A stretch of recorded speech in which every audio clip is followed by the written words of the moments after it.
Assalamualaikum warahmatullahi wabarakatuh. Nama Ria Diana, NPM 181111000145, kelas C semester 6, jurusan Pendidikan Guru Madrasah Ibtidaiyah, Fakultas Tarbiyah dan Keguruan, Universitas Islam Negeri Raden Intan Lampung.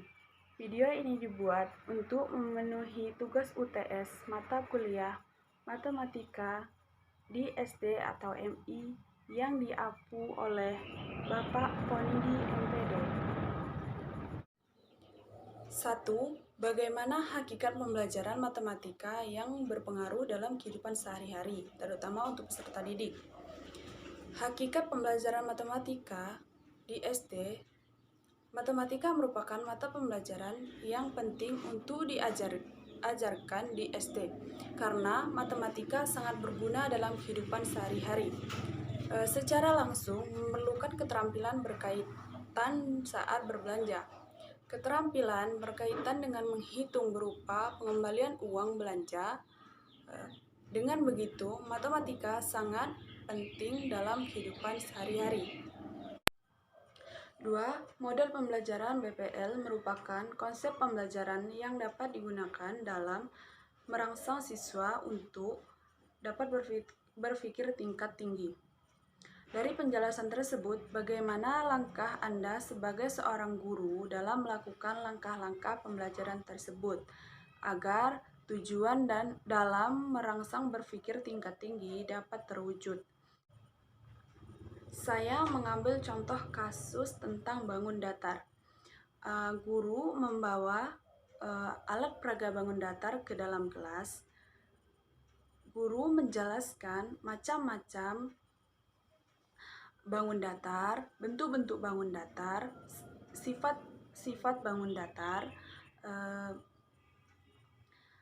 Ketika guru selesai menjelaskan tentang bangun datar, guru 3. Buatlah suatu konsep pembelajaran yang mengaitkan dengan PMRI, terutama di kelas rendah.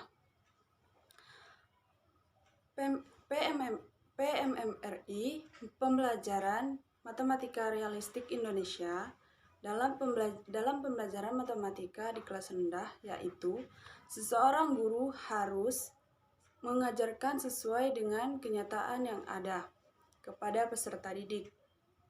Dalam menyampaikan sebuah materi, guru bisa menggunakan media untuk memudahkan peserta didik bisa memahami materi yang disampaikan oleh seorang guru.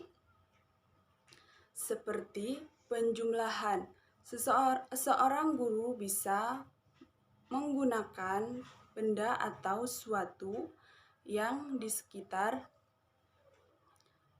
ada di sekitar, yang bisa digunakan sebagai pembelajaran penjumlahan agar peserta didik lebih mudah memahaminya. Misalnya, guru mempunyai sebuah anggur. Anggur dijadikan sebuah media. Rini mempunyai 3 anggur dan Rini membeli 3 anggur kembali. Membeli anggur kembali sebanyak 3 biji. Berapakah anggur Rini sekarang? 3 ditambah 3 adalah 6. Berarti anggur yang dimiliki Rini sekarang adalah 6. Guru memberikan kesempatan siswa untuk melihat alat peraga bangun datar secara lebih dekat, agar mereka mengetahui panjang bangun datar, lebar bangun datar. Setelah itu, guru menyuruh salah satu siswa untuk maju ke depan dan menggambar bangun datar di papan tulis. Dengan begitu, siswa dapat mengingat dan berpikir tingkat tinggi tentang gambar-gambar dan macam-macam bangun datar. 4. Coba Anda buat sebuah lagu pembelajaran guna mengenalkan bilangan kardinal dan bilangan ordinal kepada siswa. Selamat pagi semuanya. Hari ini kita akan belajar tentang bilangan kardinal dan bilangan ordinal. 1, 2, 3, 4, 5, dan 6 adalah bilangan kardinal. Pertama, kedua, ketiga, keempat, kelima, dan keenam adalah bilangan ordinal. Kelima, buatlah konsep pembelajaran di kelas guna mengenalkan tentang penjumlahan, pembagian, dan perkalian kepada siswa khususnya di kelas rendah. Yang pertama, penjumlahan. Penjumlahan merupakan penambahan sekelompok bilangan atau lebih menjadi bilangan yang disebut jumlah.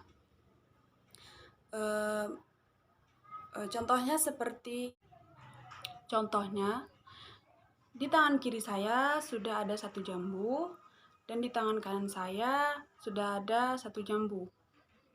Jadi, kita tambahkan 1 jambu ditambah dengan 1 jambu adalah 2 jambu. Pembagian merupakan pengurangan yang berulang. Contohnya, 9 dibagi 3.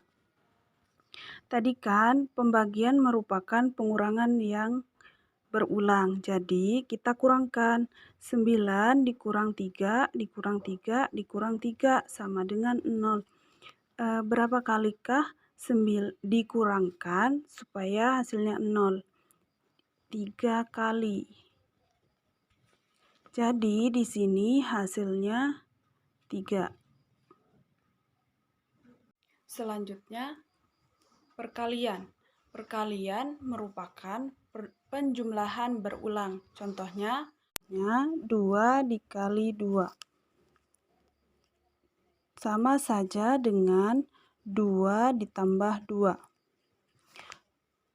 2-nya ditambah 2 kali, jadi hasilnya 4. Berarti 2 dikali 2 sama dengan 4.